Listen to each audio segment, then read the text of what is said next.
Hey everybody, it's Master Gallengeist here, bringing you my review of the movie My Cousin Rachel. Now, this movie came out in 1952, based off of a novel that came out in 1951 of the same name. Let's see. This is starring, let's see here, Olivia de Havilland and Richard Burton as the pretty much main characters, which we get Olivia de Havilland as Rachel, and let's see here, Philip as Richard Burton as Philip. So this is kind of one of those set in the 1800s kind of love stories, but it's kind of an interesting one because you're trying to guess throughout the whole thing what's actually going on here. Now that's kind of one of the bigger kind of criticisms I have, is we don't get exactly it kind of goes back and forth to be kind of ambiguous of what's going on with Rachel as a character, though we do have what it's presented as for what we get. So if you take the presentation, you're like, okay, this is a little bit sus. What the fuck's kind of going on here?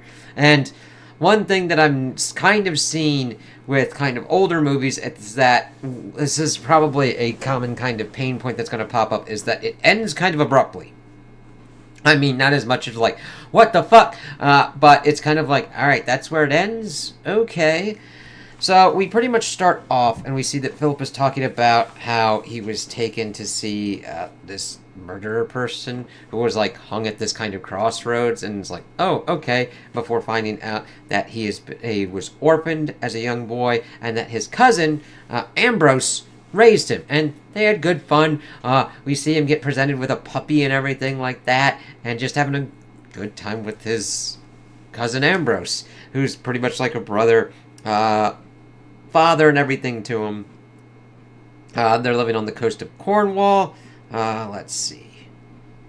We see that the weather evidently is fucking with Ambrose, so he's pretty much decides to go to the Mediterranean, pretty much Italy, to Florence, to kind of recuperate and everything. And then we see that he's getting letters and everything. It's like, oh yeah, we found our cousin Rachel and everything. It's like, okay, but it's his cousin?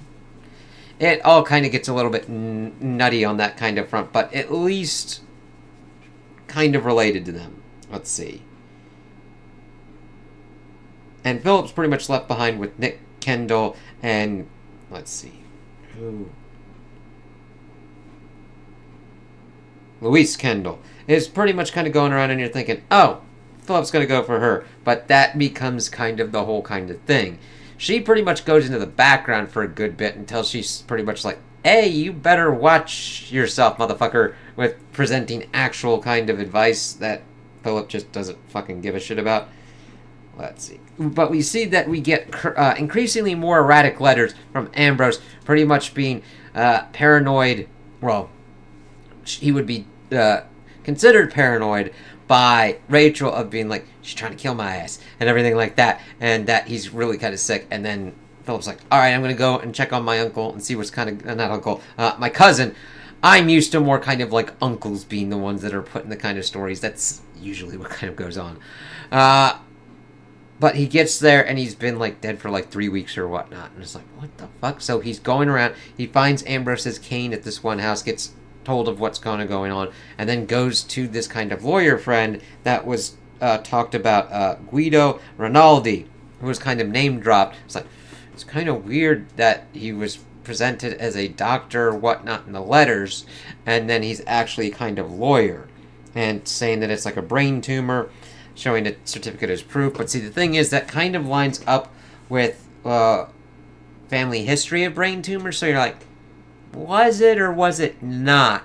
And if you're a lawyer, you probably would know people that would be able to kind of help you out, depending if you're trying to help out Rachel, if that's kind of going on. Let's see. We're getting on that. And that everything that Ambrose had was left to Philip, pursuant to his 25th birthday. And of course, he's getting close to that, but not, like, he still has to wait that shit out. He's like, why didn't he leave that for his wife? It's like, And talking about different kind of wills and all that's like, alright, so he's trying to pretty much figure out what's kind of going on, and that Rachel had already left Florence. Philip,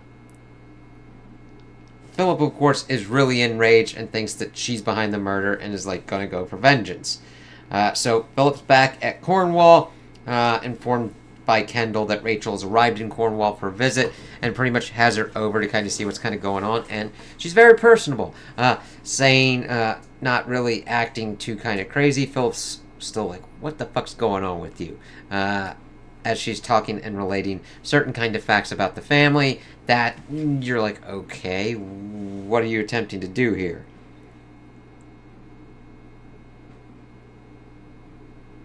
And seeing her go with him to church and everything like that, and everybody's like, what the hell is kind of going on here? And they're like waiting for her. It's like, ooh, she's pretty and everything. And Luis doesn't go complete jealousy kind of mode, which I'm thankful for.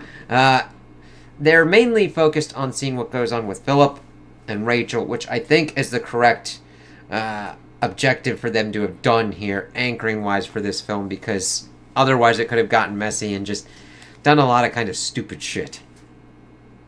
But he then confronts her, shows the letters and everything like that, and she's like, oh god, oh, freaked out, pretty much just being like, but saying that she no longer suspects her, and tosses him in the fire, and then decides to instruct Mr. Kendall to give her £5,000 per year, and this is where it starts kind of going off. She worms her way into the graces and kind of goes on. At least that's how it's kind of presented. It's like, wow, that's a real generous sum. I'm only doing what I would have expected to be done for me, and we see her kind of going off on this, doing overdrafts and shit. And the thing is, Mr. Kendall was the moderating force in the beginning, being like, listen, we don't know what's going on, we'll see what's kind of going on. Then when he starts seeing her kind of acting and overdrafting, and Philip covering for her and all that stuff, because he's pretty much the executor, trustee kind of person, watching over Philip's shit. And he's like, I wouldn't do that. And then getting out the family jewels and presenting them to her as gifts and all that. Now, we don't really see them doing a lot of physical stuff, mainly just to kissing, but that's mainly from the time, and also kind of the time period of the 1800s. Later kind of 1800s.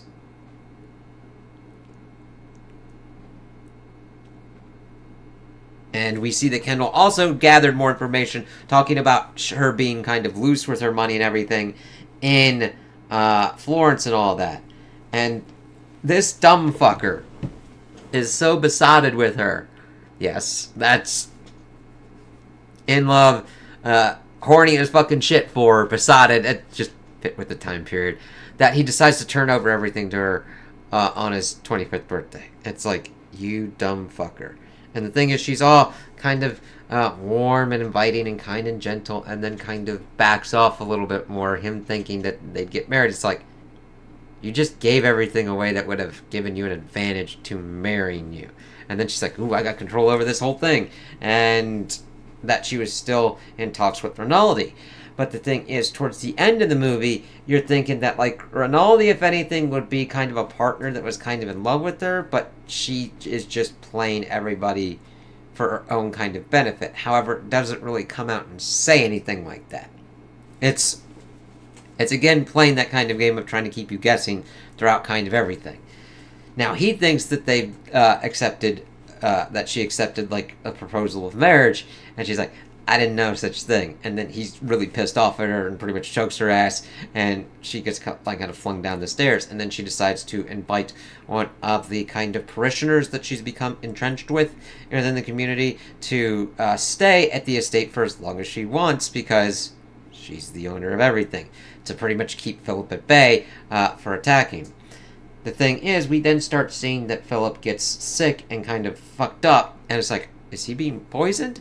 Because we see that the same kind of tree that was in Florence was also on the estate as Philip recovers and everything. Him having an hallucination that they actually got married. And the thing is, there's kind of some weird stuff that kind of goes on, and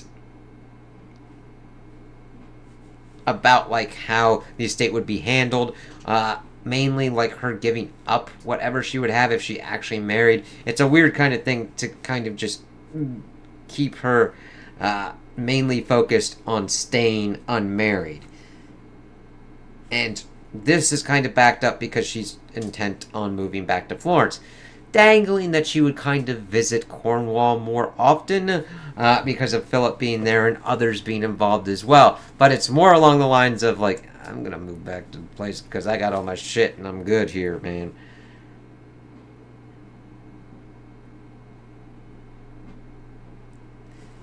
And the thing is, Philip is then, we see that she was building these kind of gardening things around the estate, and that this bridge was going to be repaired and everything. But evidently, according to the wiki, Philip, in his anger, didn't relay this information. We have seen him sneaking in and trying to find these letters and everything, because Rinaldi does visit at a certain point and kind of stays in Cornwall. He's like, what the fuck's going on here? And actually gets Louise to try and help him out because she knows Italian as they sneak in. Evidently, according to the Wikipedia, he was like, his anger was so great he didn't tell Rachel about the bridge being unsafe. And it's like, I was more like he didn't give a shit or just forgot, and it wasn't anything like that. He was more intent on his mission of finding out what was going on with her, and the letter really didn't have much. It wasn't like, I love you, and we gonna do all this kind of shit. It's like, oh, okay. And it then abruptly,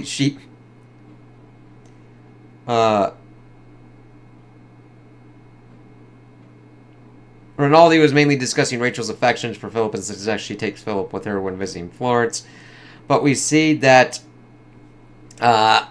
she went on the bridge and fucking fell on the rocks and looks none the worse for wear. Like, that's also a kind of funny thing that kind of goes on with this. Like, oh no! And then you find them and they're pretty much in like a perfect kind of condition. I mean, I know there's internal stuff and everything like that. And they probably didn't understand, didn't have a best kind of way to showcase that at the time. But it's like, oh god, why didn't you warn me and shit like that? It's like, okay. She then dies, and then Philip's like wondering his own implicit guilt as the death of the innocent Rachel, potentially. And the thing is, an also funny thing is, during this movie, we sometimes get shots of him like at the sea, brooding and everything like that, thinking about life and all that kind of shit. It's one of those things that was around this time period for these kind of movies set in the 1800s, those kind of weird-ass love stories. It's just like, oh, okay. The main thing that kind of also bugged me is that he's in this whole thing of, like, pissed off at Rachel and trying to figure out what's kind of going on with her. It drags on a little bit to the point where it's like, all right, can we get some movement plot-wise on this? Where we then eventually get to him getting sick and then trying to kind of figure out what's kind of going on before the movie's like, yeah, she just fucking fell off a bridge and died. Okay. Alright.